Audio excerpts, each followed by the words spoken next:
Kia ora and welcome to Central News for Monday the 4th of August. I'm Hilary Entwistle. Police have named Matamata teenager Jasmine Carol Clothier as the person who died in a two-car crash on State Highway 29 just past the Kaimai Range summit. The 17-year-old was the front seat passenger in the car travelling toward the summit from the Waikato when the crash happened about 4:10 p.m. on Saturday.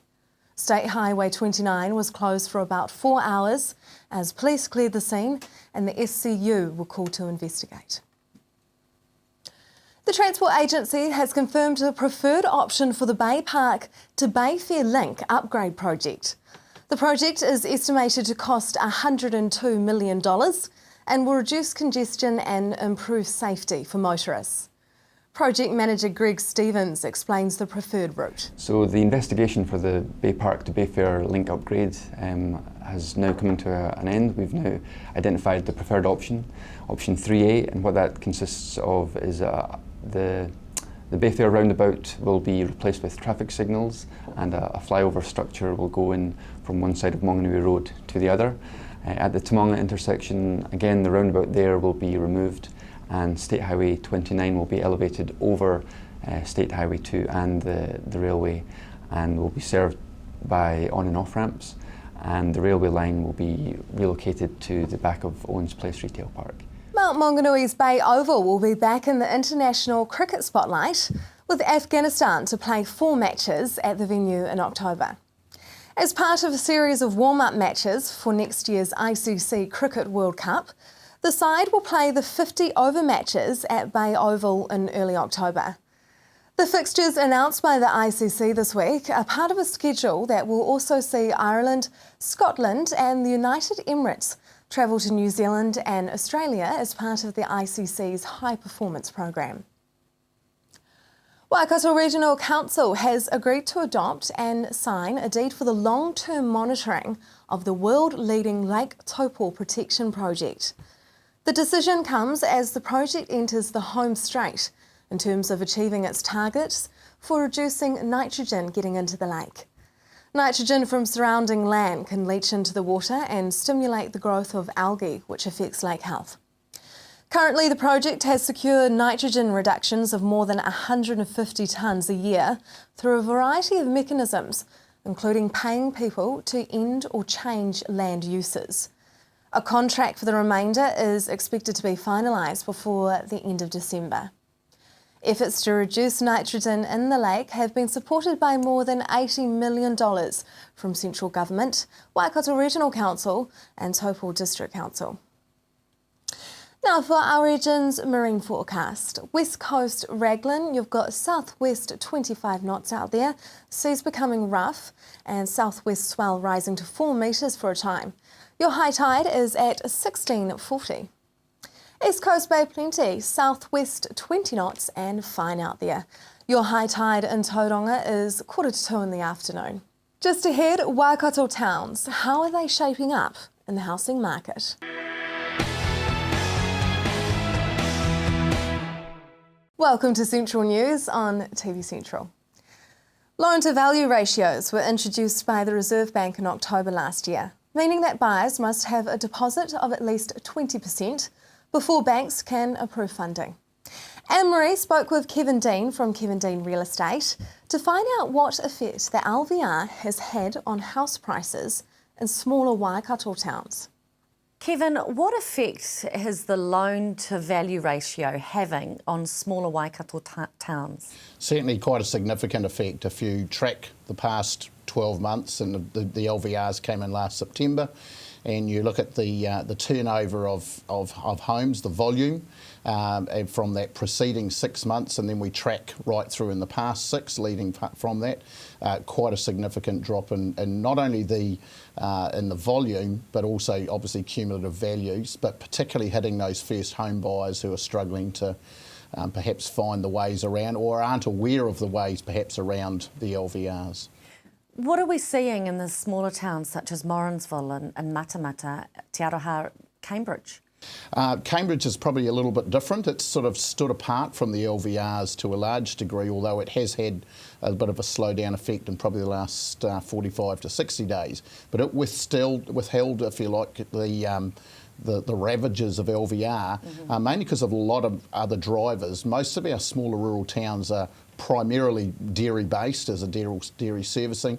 Cambridge has obviously got a huge sporting base. The St Peters syndrome, a lot of people come just to have their kids there.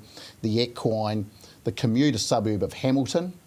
None of that can be underestimated. So that dissipated, if you like, for some time, the effects of LVR. Plus a lot of people who come down from Auckland think Cambridge is quite a sexy, quaint little place to be. So there's been a little bit of that, but definitely it's starting to feel the ravages, although values have probably stayed quite firm in Cambridge as opposed to anywhere else, where it's flat, I suppose, if nothing else. But demand in Cambridge has still been quite strong. Well, that's positive. That's good to hear. But what about Morrinsville? Mighty Morrinsville. Mighty Morrinsville is still ticking on pretty cool. Yes. Definitely the new Waitoa Dairy Works has helped. We've had 110 new jobs created there. So that's obviously brought a few people in. Some are obviously still commuting from out of the area. But overall, we're also starting to see a trend of retiring Aucklanders coming down to the Waikato, and they're not ace-specific, whether it's Morrinsville, Cambridge or Matamata or Te Awamutu, but they're coming down and saying, I'm going to sell my house for $800,000 to $1 million, retire my debt, put money in the bank. And come to Te Aroha where they can bathe in the hot springs. Yeah, or wherever, but they don't have the pressures of the traffic, the congestion. A lot of our older people, to be honest, struggle with the ethnicity. There you are, get that one around. The mix of Auckland now, struggling with how to cope with Auckland isn't what Auckland was. So they're looking at these smaller rural towns and saying, this is how Auckland used to be, because the little rural towns have grown up, but they're still pretty easy. I mean, road rage in Morrinsville is 6 cars at the roundabout. Now, when we think about LVR, what was it a quick fix? Was it a bad fix? Should it have just been over Canterbury and Auckland? What's your thoughts on it? I believe so, and it's easy for me to say because I'm the smarty little real estate agent, but we all said right at the start when it came in that the provinces would pay for the sins of the city. Right. The real issues were in Auckland, and of course Canterbury, where understandably Canterbury, the shortage of good homes that are sound and in good locations, particularly for schooling. But it's almost like saying everybody in the doctor's waiting room, I don't care what you're here for, you're all going to get the same medication. Right. And effectively that was what it was in a real estate sense. So we hope that Mr Wheeler is going to relax some of that in the provinces. We don't believe it's probably going to be a pre-election thing, or the opposition are only going to say it's a bribe and everything else and all the usual crock that goes with it. But we do hope there will be some relaxing of it. We also still need to educate people that there are ways around the LVRs. The banks do have a quota, if you like, as to allowing some sub 20% lending. But there are a lot of parents certainly staking their own homes on their children's deposits and whatnot now and working around it. There's only the banks can only lend a certain amount of less than 20%. Absolutely. They have a quota, if you like, of their book that can be at the sub 20, but it is available. And there's also some second tier lenders out there with some very good rates. I mean, a lot of people have got money out there now. You put it in the bank and it's not exactly worth a lot of money. So there's a little bit of that, not quite finance company type borrowing, but almost, the secondary lenders who are out there quite aggressive at the moment with some mortgage finance. What would you have preferred to see? Certainly a more tightening of the Auckland perhaps thing. Now, whether you limit it on immigrants or non-resident buying, perhaps there could have been some tweaking there. But the data coming out of Auckland is still quite mixed as to the ethnicity or the residency qualifications of those buyers. What it has done in Auckland, though, is stopped the young Kiwis buying their properties. Yeah. So all it's done is slowed the bottom end up, but the upper end is still quite vibrant. And you only got to look at the totals of $1 million plus houses sold every month. That's still pretty steady. For more details, you can go to kdre.co.nz. Still to come on Central News, your weather and the new technology hub for the Bay. Welcome back to Central News. The government and Callaghan Innovation will fund 3 new technology-focused incubators. One of those will be based in the Western Bay. I spoke with Timothy Allen of Locus Research about this exciting new opportunity for the Bay and what exactly an innovative technology-focused incubator is. Well, a technology incubator is designed to take early stage technologies and help them form a team around the technology and then get that to a certain stage where the company is in its development where it can get ongoing investment. So really what you're trying to do is to shorten the odds on success, like by identifying the right technologies, giving them the funding that they require and putting the team in place and then enabling them to grow. A company has to be early stage and the potential for high growth. How is that measured? It's obviously a fairly difficult thing. And we have in the WNT Technology Incubator, we'll have a screening committee. That screening committee is made up of very experienced people, entrepreneurs. So when we're both identifying ideas and selecting the ones which will be incubated, they'll be, I guess, calling on their experience to sort of work out which ones have, the best potential for success.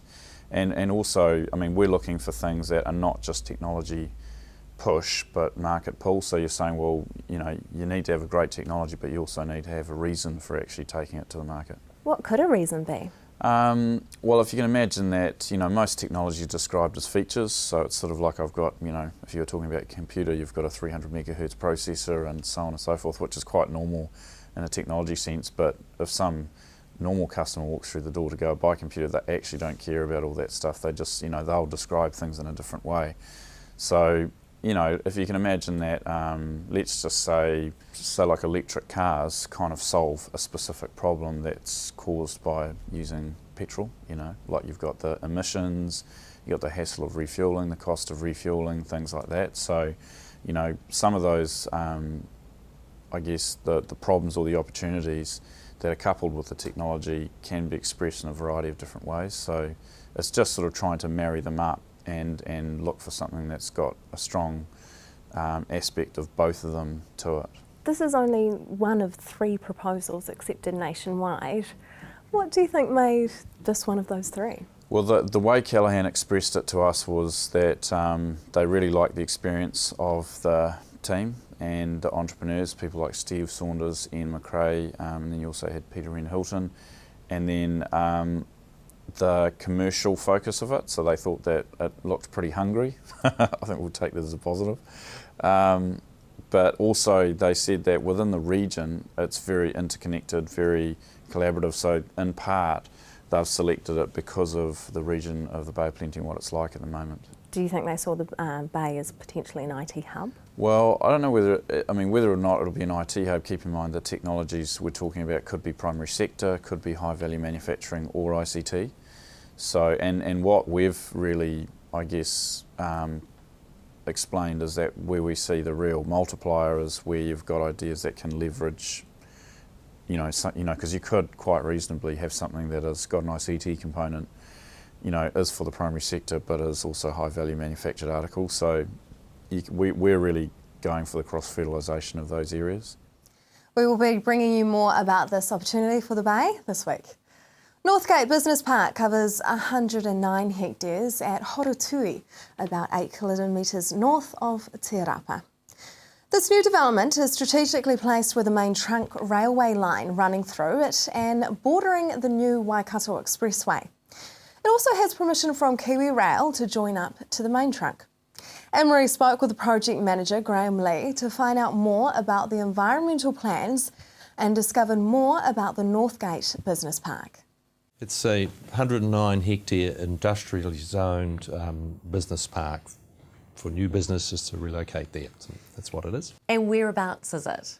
It's at Horotui, sort of halfway between the Fonterra Dairy Factory and the Avco meat processing plant there. It's, and adjacent to the Waikato Expressway where the Te Rapa section joins the Ngaruawahia section. You've been very environmentally aware in the planning and you've got an acoustic and aesthetic buffer. What is that? Yeah, so what that is it's actually a large earth bund that that abuts on our south-western boundary. There is an existing farm park there which has 17 residences in it, and about 6 of those residents actually would view down to the Northgate Business Park. And as part of that, we're building this bund. It's about 10 metres high, and then will be fully planted in natives and trees with a height of sort of 10 to 12 metres through there. So that provides this acoustic and visual bund for those farm park residents. So that's part of that environmental thing that we did through the planning of the business park. You've got some special waterways around there that you're looking to protect as well, haven't you? Yes, there's 2 or 3 streams that run through the Northgate Business Park, and we're keeping those as features, and in fact we're improving them. We're looking to plant them up with natives and flaxes and those sorts of things, and that's been in consultation with iwi through that. Oh, that's great. And also then, because the streams will get vested in Waikato District Council, it becomes public, and we're looking to provide some boardwalks and some walking tracks and that sort of thing. So businesses, or people working in the businesses, lunchtimes, those sorts of things, can go for a walk around those areas. So yeah, we're looking to improve the waterways. You could put up some exercise machines at every kilometre as well. You could do press-ups. You'll have the fittest bunch of people working there. Now, you've already got Waikato milking systems there. How many more businesses are you looking to come on board in the near future? Currently I'm working with another 4 businesses there that will take care of all of stage 1A. And obviously, as the demand is there, we'll keep developing. But the main thing we've done is we've set aside this land for the intermodal freight hub, so we can get that connection to the railway line and things off the roads.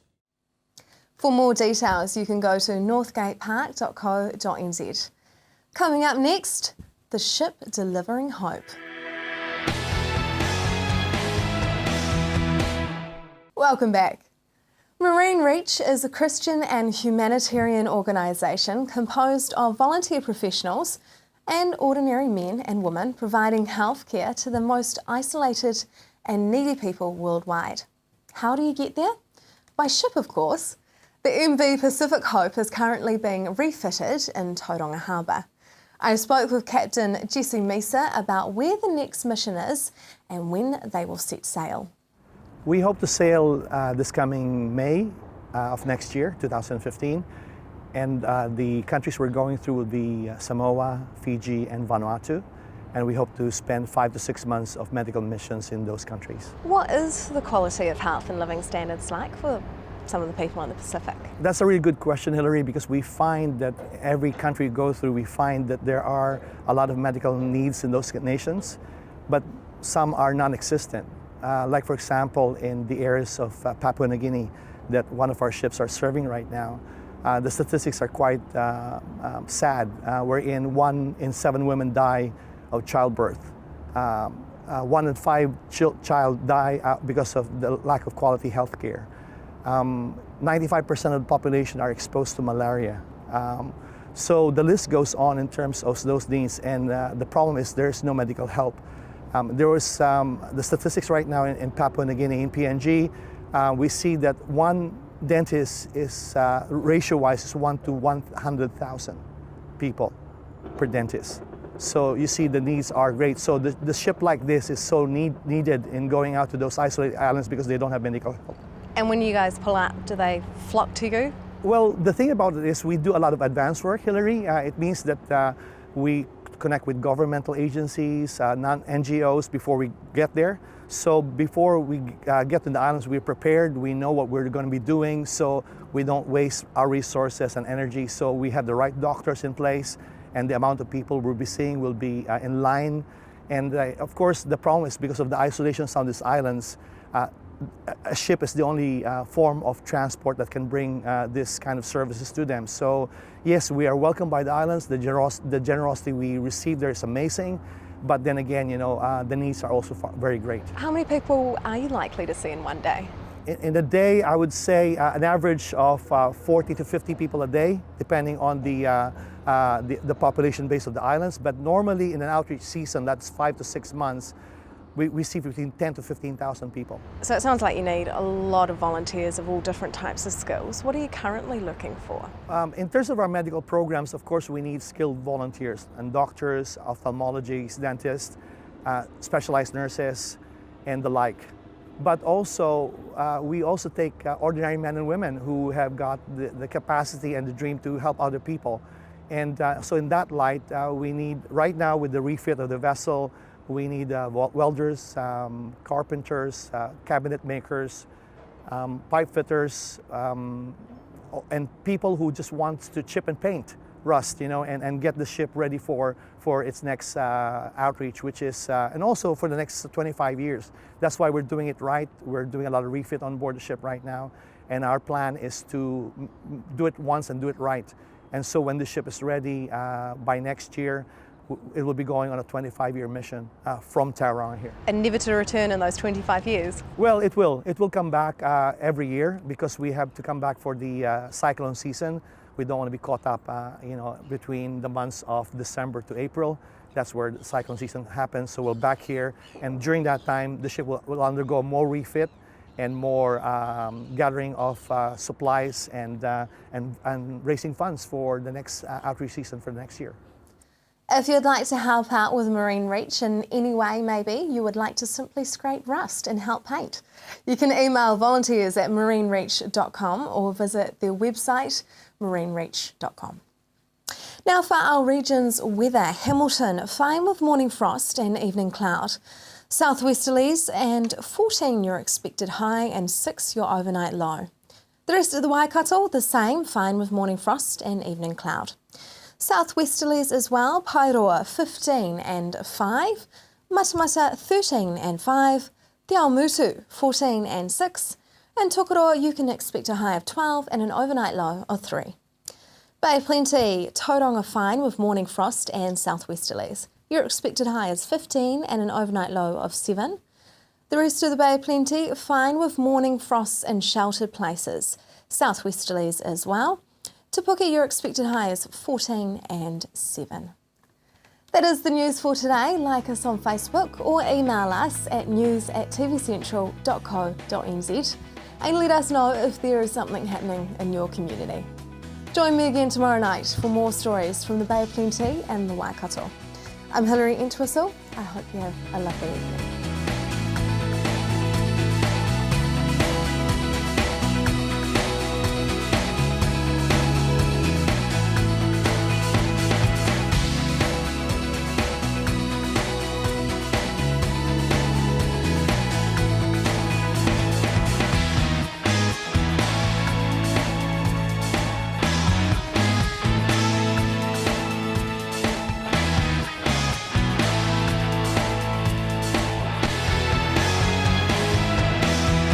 This has been an Alpha Media production, a division of Television Media Group.